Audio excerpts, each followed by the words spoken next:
নমস্কার। Rishibani institute of Vedic অ্যাস্ট্রোলজির পক্ষ থেকে স্বাগত জানাই আজকের জ্যোতিষ আলোচনায়। আমি শান্তনু আপনাদের সঙ্গে। আলোচ্য বিষয় বিশুদ্ধ জ্যোতিষ। আমরা আলোচনা করব 2026 এবং মেষ রাশির বিষয়। 2026-এ ইতিমধ্যেই আমরা একটা বছর কাটিয়ে ফেলেছি।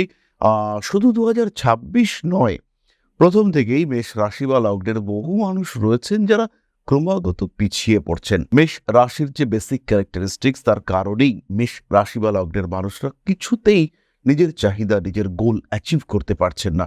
যে জায়গাটাতে আপনি পৌঁছতে চাইছেন, সেই ক্ষেত্রটিতে আপনি রিচ করতে পারছেন না। আপনি ভাবছেন যে আপনার 10,000 টাকা ইনকাম দরকার, ইনকাম হচ্ছে, কিন্তু কিছুতেই 10,000 টাকা হচ্ছে না।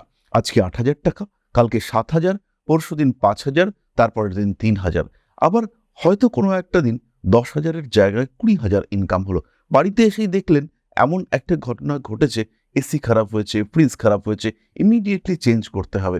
20,000 টাকা রয়েছে আপনার কাছে, কিন্তু রিকোয়ারমেন্ট 30,000-এর। ফলে আপনি চলে গেলেন -10,000-এ।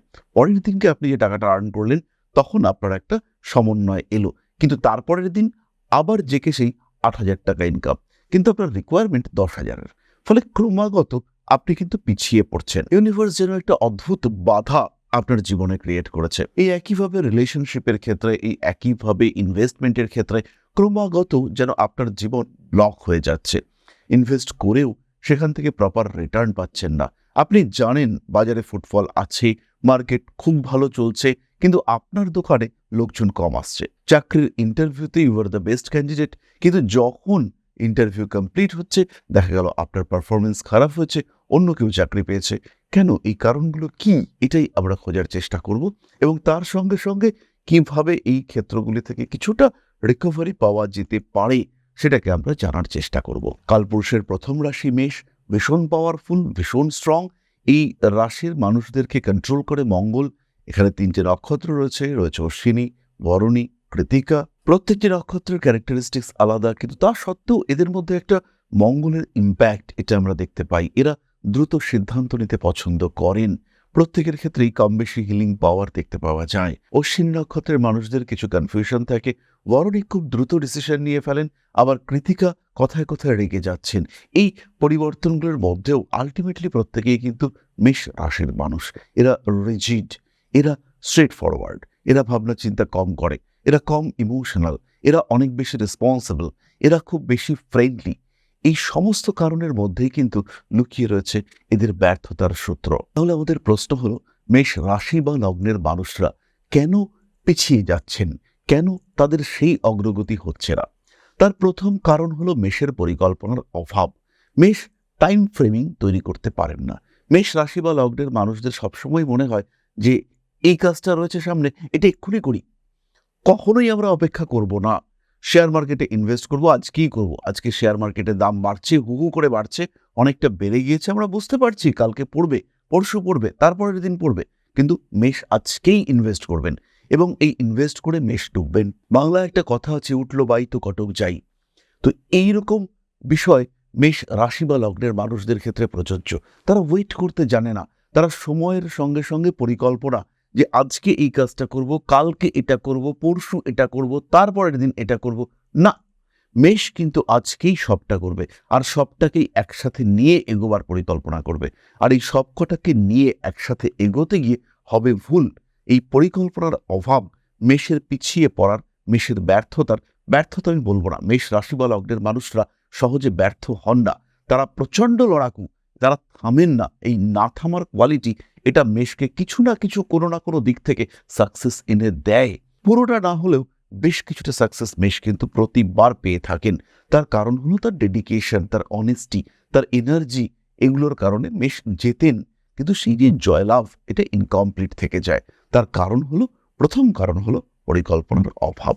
মেষ রাশি বা লগ্নের মানুষদের ক্ষেত্রে দ্বিতীয় দুর্বলতা আমরা বলবো, বা পিছিয়ে পড়ার কারণ আমরা বলতে পারি, সেটা হলো অত্যধিক আত্মবিশ্বাস। আমি পারবই, আমিই পারবো। এই আত্মবিশ্বাসের সঙ্গে সঙ্গে একটা সম্পূর্ণ বিপরীতমুখী ক্যারেক্টারিস্টিক্স দেখতে পাওয়া যায়। যার উপরে মেষ নির্ভর করেন, তার উপরে কিন্তু মেষ চোখ বন্ধ করে নির্ভর করেন। ওই মানুষটার উপরে আমি নির্ভর করি, মানে ওই মানুষটা যা করছে সবকিছুই ঠিক, এমন একটা অদ্ভুত মেন্টালিটি, এটা মেষ রাশির মানুষদের ক্ষেত্রে দেখতে পাওয়া যায়। এই ক্ষেত্রটিতে মেষের এই দুটি বিপরীতমুখী মানসিকতা মেষের পিছিয়ে পড়ার অন্যতম বড় কারণ। আমি পারবই, তাই কারোর উপরে নির্ভর করবার আমার প্রয়োজন নেই। আর যার উপর আমি নির্ভর করব তার উপর আমি অন্ধভাবে নির্ভর করছি। সে যেটা বলছে সেটাই ঠিক, সে যেটা ভাবছে সেটাই ঠিক। ওই লোকটার আদর্শ আমার আদর্শ, ওই লোকটা ভুল করলেও ওই লোকটা ঠিক। বাস্তব চিন্তা এখানে মেষ সম্পূর্ণ ভুলে যান। মেষ কখনো কখনো অতিরিক্ত বাস্তববাদী, আবার কখনো কখনো এতটাই বেশি ইমোশনাল যে ডিসিশন নিতে পারছেন না। কোনো কোনো সময় মেষ সমস্ত কিছুকে এক্সরে করে বুঝে নিচ্ছেন যে এটা কি হতে চলেছে। আবার কোনো কোনো সময় কিছু কিছু বিশেষ ব্যক্তিত্বের ক্ষেত্রে মেষ একেবারেই ধৃতরাষ্ট্র।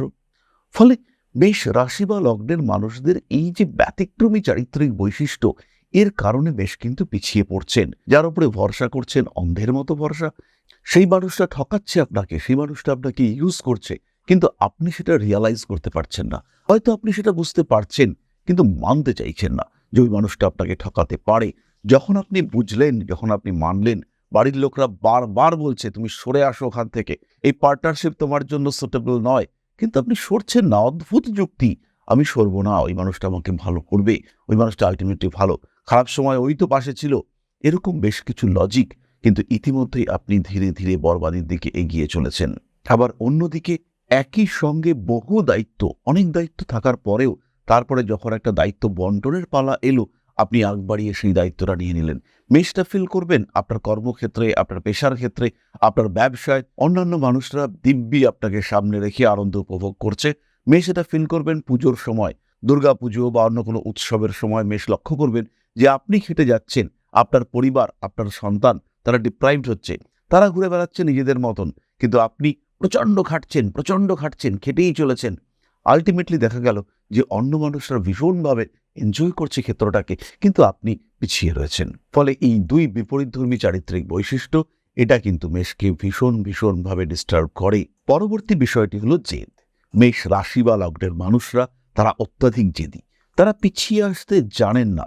তারা হেরে যাচ্ছেন, ভেঙে যাচ্ছেন, পড়ে যাচ্ছেন, কিন্তু পিছিয়ে আসছেন না। লড়তে জায়গাটা শেষ হয়ে গেল, বারবার চেষ্টা করছেন একই জিনিসকে দাঁড় করাবার, কিন্তু দাঁড়াচ্ছে না। আপনি বুঝতে পারছেন যে এই বিষয়টা হয়তো আর দাঁড়াবে না, কিন্তু তাহলেও আপনি লড়ে যাচ্ছেন, তাহলেও আপনি কিন্তু পিছিয়ে আসছেন না। ক্রমাগত আপনি হারছেন, কিন্তু হেরেও আপনার না হারার মানসিকতা, সেটা কিন্তু আরো ক্ষয় এবং একসময় ধ্বংসের দিকে আপনাকে এগিয়ে নিয়ে যাচ্ছে। এটা কিন্তু মেষের ক্ষেত্রে হচ্ছে, দীর্ঘদিন ধরে হচ্ছে। আর এখন যদি মেষ ডিসিশন নিতে না পারেন, তাহলে আগামী দিনেও হবে, এটাই হবে। পরবর্তী বিষয়টি হলো মেষ সবসময় নিজেকে অল্পে সন্তুষ্ট রাখতে পছন্দ করেন। রিকোয়ারমেন্ট আছে, খেতে ইচ্ছে করছে, কিন্তু খাবো না। ভালো পোশাক পরবার ইচ্ছে রয়েছে, টাকাও আছে, কিন্তু পরবো না। ফলে ক্রমাগত এই পিছিয়ে থাকা, নিজেকে একটু দমন করে রাখা, নিজের ইচ্ছেগুলোকে দমন করা, এই মেন্টালিটি, এটা মেষের ক্ষেত্রে দেখতে পাওয়া যায়। এবং এই মেন্টালিটির কারণে মেষ কিন্তু সবসময় নিজেকে ডিপ্রাইভ করতে থাকেন। অন্যকে সামনে এগিয়ে দিয়ে নিজে পিছিয়ে আসার মেন্টালিটি, এটা আমরা মেষের ক্ষেত্রে দেখতে পাই। মেষ রাশি বা লগ্নের মানুষদের ক্ষেত্রে আমরা বারবার এটা দেখতে পাই যে চলে তো যাচ্ছে, কেন ইনকাম বাড়াবো, আমার অত দরকার নেই, ভালো থাকছি, সুখে আছি, আর দরকার নেই, টাকার পেছনে ছুটলে বিপদ বাড়বে। এই মেন্টালিটি মেষকে পিছিয়ে রাখছে। শুধু মেষকে নয়, মেষের আত্মীয় পরিজন, কুটুম্ব, তারাও কিন্তু এই মেষ রাশি বা লগ্নের মানুষটির কারণে কিছুটা ডিপ্রাইভড হচ্ছেন। তার আয় উন্নতি করবার সুযোগ রয়েছে, কিন্তু সে করবে না। এই মানুষটি নিজেকে সৎ প্রতিপন্ন করতে দৃঢ় প্রতিজ্ঞ। তার কারণে নিজেকে যদি ডিপ্রাইভ করতে হয় তাও তিনি রাজি, কিন্তু সবসময় তিনি নিজেকে, নিজের ইচ্ছাগুলোকে দমন করবার প্রচেষ্টা চালিয়ে যাচ্ছেন। আর তার এই প্রচেষ্টা, সেটাই কিন্তু তাকে এবং তার সঙ্গে অ্যাসোসিয়েটেড সমস্ত মানুষদেরকে পিছিয়ে দিচ্ছে। কোনো কিছুকে অ্যাকসেপ্ট করবার ক্ষেত্রে মেষের কিন্তু ভীষণ সমস্যা হয়। মেষের মধ্যে একটা অদ্ভুত একগুঁয়েমি রয়েছে, যাকে আমি অ্যাকসেপ্ট করছি না, তাকে আমি অ্যাকসেপ্ট করব না। সেটা আধুনিকতা হতে পারে, সেটা কোনো ডিভাইস হতে পারে, সেটা কোনো শিক্ষা হতে পারে। নতুন কিছুকে গ্রহণ করবার ক্ষেত্রে মেষ কিন্তু সহজে সেটাকে নিতে পারেন না। যেটা পুরনো আছে সেটা তো ভালো, সেটাকে নিয়েই চলবো, সেটা তো কোনো ক্ষতি করেনি, এই মেন্টালিটি মেষের ক্ষেত্রে দেখতে পাওয়া যায়। ফলে মেষ রাশি বা লগ্নের মানুষ তারা পরিবর্তন করতে চাইলেও পুরনোকে আঁকড়ে ধরে রাখতে চান এবং এর ফলে কিন্তু তাদের সমস্যা দেখতে পাওয়া যায়, জীবনে তাদের অগ্রগতি বাধাপ্রাপ্ত হয়, বারবার বাধাপ্রাপ্ত হয়। মেষ এবং মেষের প্রত্যেকটি নক্ষত্রের মানুষদের ক্ষেত্রে এই বিষয়কে আমরা বারবার দেখতে পাই, একই রকম দেখতে পাই। তাহলে মেষ রাশি বা লগ্নের মানুষদের জীবনে পিছিয়ে পড়ার বেশ কয়েকটা কারণ আমরা আইডেন্টিফাই করতে পারলাম। এখান থেকে বেরিয়ে আসবার জন্য সবচেয়ে আগে প্রয়োজন আত্মসমালোচনা, তার সঙ্গে সঙ্গে প্রয়োজন প্রত্যেকটা দিনের জন্য পরিকল্পনা করা, কোথায় থামতে হবে সেটাকে ডিসাইড করা, হনুমান চালিসা পাঠ, মঙ্গলের জন্য জপ করা যেতে পারে, পুজো পাঠ করা তো অবশ্যই যেতে পারে। এর সঙ্গে সঙ্গে মেষ রাশি বা লগ্নের মানুষরা তারা অবশ্যই তাদের বাস্তু কারেকশন করাতে পারেন। মেষের ক্ষেত্রে বাস্তুতে বিভিন্ন ধরনের ডিস্টারবেন্সেস দেখতে পাওয়া যায় এবং সেই সমস্যা, সেই অস্থিরতা, সেগুলোকে কাটিয়ে তোলার জন্য বাস্তু পূজন, বাস্তু রেকটিফিকেশন এগুলো করা যেতে পারে। আর তার সঙ্গে সঙ্গে মেষ রাশি বা লগ্নের মানুষদের প্রত্যেক দিন কি করলাম, কি করা উচিত ছিল, কেন পিছিয়ে পড়লাম, এই যে আত্মসমালোচনা, আত্মসমীক্ষণ, এটা কিন্তু অবশ্যই করা দরকার। আর এটা যদি মেষ করতে পারেন তাহলেই কিন্তু বেশ নিজের অস্তিত্বকে পুনরুদ্ধার করতে পারবেন, ভালো থাকতে পারবেন। একটু হলেও স্বার্থপর হওয়ার চেষ্টা বেশকে অবশ্যই করতে হবে। তাহলে এবার আমরা চলে আসবো আলোচনার পরবর্তী পর্যায়ে, অর্থাৎ আপনাদের প্রশ্নে জ্যোতিষের উত্তর। তবে তার আগে ছোট্ট একটি বিষয় শেয়ার করব আপনাদের সাথে। জ্যোতিষশাস্ত্র, অ্যাস্ট্রোলজি, যা আপনার জীবনকে পাল্টাতে পারে। জ্যোতিষশাস্ত্রের উপর নির্ভরশীল হয়ে বা জ্যোতিষশাস্ত্রকে গ্রহণ করে আপনি আপনার জীবন বদলাতে পারেন। একে গ্রহণ করতে পারেন মূল পেশা হিসেবে, একে গ্রহণ করতে পারেন সাহায্যকারী পেশা হিসেবে। বহু মানুষের বর্তমান যুগে একটা সেকেন্ডারি প্রফেশনের প্রয়োজন রয়েছে। বাড়িতে বসে রয়েছেন একদম গৃহবধূ বা এই মুহূর্তে ছাত্র বা ছাত্রী, সেই ক্ষেত্রে আপনি জ্যোতিষ শিক্ষায় শিক্ষিত হতে পারেন। অতি অল্প সময়ে এই শিক্ষায় নিজেকে শিক্ষিত করে তুলতে পারেন এবং এটা হয়ে উঠতে পারে আপনার ভবিষ্যৎ কর্মজীবনের অন্যতম প্রধান পাথেয়। ভারতবর্ষের প্রাচীন কৃষ্টি এই জ্যোতিষশাস্ত্রের উপরে ভরসা রেখে আপনি নিজের জীবনকে আরও বিকশিত করে তুলতে পারেন। শুধুমাত্র পেশা হিসেবে নয়, মান, সম্মান, যশ, অর্থ প্রত্যেকটি বিষয় প্রাপ্তির মাধ্যম হিসেবে আপনি ব্যবহার করতে পারেন জ্যোতিষশাস্ত্রকে। মনের মধ্যে প্রশ্ন জাগছে, কোথায় শিখবেন, কিভাবে শিখবেন? ঋষিবাণী এবার নিয়ে এসেছে আপনাদের জন্য একটা কোর্স। মাত্র 2499 টাকায় সম্পূর্ণ জ্যোতিষ শিক্ষা ব্যবস্থা নিয়ে এসেছে ঋষিবাণী। প্রেডিক্টিভ অ্যাস্ট্রোলজি, হোরাশাস্ত্র, যার মাধ্যমে আমরা জ্যোতিষ বিচার করতে পারি। জ্যোতিষ বিচারের একদম জিরো লেভেল থেকে অ্যাডভান্স লেভেল পর্যন্ত ধাপে ধাপে প্রেডিকশন, সম্পূর্ণ ভিডিও ক্লাসের মাধ্যমে আপনি জানতে পারবেন, ধাপে ধাপে শিখতে পারবেন। জ্যোতিষকে যারা ভালোবাসেন এবং নিজের মতো করে যারা জ্যোতিষ শিখতে চাইছেন, নিজের সময় মতো, নিজের সুবিধে মতো, অল্প অল্প করে বুঝে, নিজের কোয়ালিটি অনুযায়ী, নিজের শিখন ক্ষমতা অনুযায়ী যারা জ্যোতিষ শিখতে চাইছেন, যারা চাইছেন এমন একটা পাঠ্যক্রম যেটা আপনার জন্য তৈরি এবং সেই পাঠ্যক্রমে আপনি আপনার মতো করে শিখতে পারবেন, তাদের জন্য এই কোর্সটি। মাত্র 2499 টাকায় সম্পূর্ণ 2 বছরের জ্যোতিষ শিক্ষা ব্যবস্থা এটি আপনাদের জন্য নিয়ে এসেছে ঋষিবাণী পরিবার। বহু মানুষ রয়েছেন যারা জ্যোতিষ শিখেছেন, জ্যোতিষকে ভালোবাসেন, কিন্তু প্রেডিকশন করতে পারেন না। বেশ কিছু মানুষ রয়েছেন তারা প্রেডিকশন করতে পারেন কিন্তু আলটিমেটলি রেমেডি সিলেকশন করতে পারেন না। এই প্রত্যেকটা মানুষের প্রত্যেকটা সমস্যার সমাধান নিয়ে রয়েছে পুঙ্খানুপুঙ্খ এই কোর্স। আমাদের সম্পূর্ণ জ্ঞান, তার প্রকাশ এবং প্রতিফলন এই জ্যোতিষ কোর্সে রয়েছে। বিশুদ্ধ বৈদিক জ্যোতিষের এই কোর্স, যেখানে আপনি শিখতে পারবেন art of prediction, art of remedy, এবং যেখানে জ্যোতিষ হয়ে উঠবে আপনার অন্যতম পথ প্রদর্শক। তাই আর দেরি নয়, জ্যোতিষ শিক্ষার এই অনবদ্য কোর্সে, বলবো আমরা অভূতপূর্ব কোর্স, যা পশ্চিমবঙ্গের বাংলা মাধ্যমে আগে কখনো আসেনি, এই ধরনের একটি কোর্সে ভর্তি হওয়ার সুযোগ নিয়ে এসেছে ঋষিবাণী আপনার সামনে। এবং সম্পূর্ণ কোর্সের কোর্স ফি মাত্র 2499 টাকা। এই টাকাতে সম্পূর্ণ কোর্সটি আপনি পাচ্ছেন, যেটা সাধারণত জ্যোতিষ কোর্সের অ্যাডমিশন ফি বা 1 মাসের মায়রা, সেই কোর্সে আপনারা পাচ্ছেন সম্পূর্ণ কোর্সটা, এবং সেটা উইথ লাইফ টাইম অ্যাক্সেস। সব সময় আপনি দেখতে পারবেন, যখন আপনার ইচ্ছা সেই সময় আপনি দেখতে পারবেন, অ্যাক্সেস করতে পারবেন এই কোর্সটিকে। তাই যারা নতুন করে কিছু ভাবতে চাইছেন, নতুন করে কিছু করতে চাইছেন, যারা নিজের জীবনে একটা ট্রান্সফরমেশন নিয়ে আসতে চাইছেন, পরিবর্তন করতে চাইছেন নিজের লাইফস্টাইলের, তাদের জন্য এই কোর্স মাত্র 2499 টাকায়। মাত্র 2499 টাকা, যেখানে নেই কোনো রকম কোনো হিডেন কস্ট। শিখবার জন্য সম্পূর্ণ এই কোর্সটি 2499 টাকায়। সংযুক্ত হন আমাদের এই কোর্সে। এখন আপনার বর্তমান এবং ভবিষ্যৎ আপনার হাতে। ঋষিবাণী রয়েছে প্রতি পদক্ষেপে আপনার সাথে। আজই কল করুন আমাদের কন্ট্যাক্ট নাম্বারে, ভর্তি হন আমাদের এই অভূতপূর্ব কোর্সে। বাংলা মাধ্যমে সর্বপ্রথম ঋষিবাণী পরিবার নিয়ে এসেছে এই ধরনের জ্যোতিষ শিক্ষার সুযোগ। তাই আর দেরি নয়, অনেক হয়েছে অপেক্ষা। এবার জ্যোতিষ হয়ে উঠুক আপনার পথপ্রদর্শক। ভালোবাসেন যদি এই সাবজেক্টকে, আপন করে নিন ঋষিবাণীকে।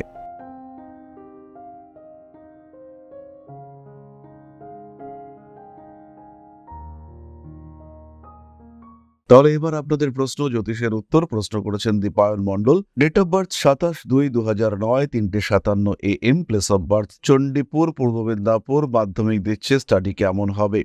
দীপায়নের স্টাডি নিয়ে কোনো রকম কোনো বড় অসুবিধা নেই। একটু জেদ রয়েছে, আর তার সঙ্গে সঙ্গে খেলাধুলো, গেমসের প্রতি একটু অ্যাট্রাকশন রয়েছে।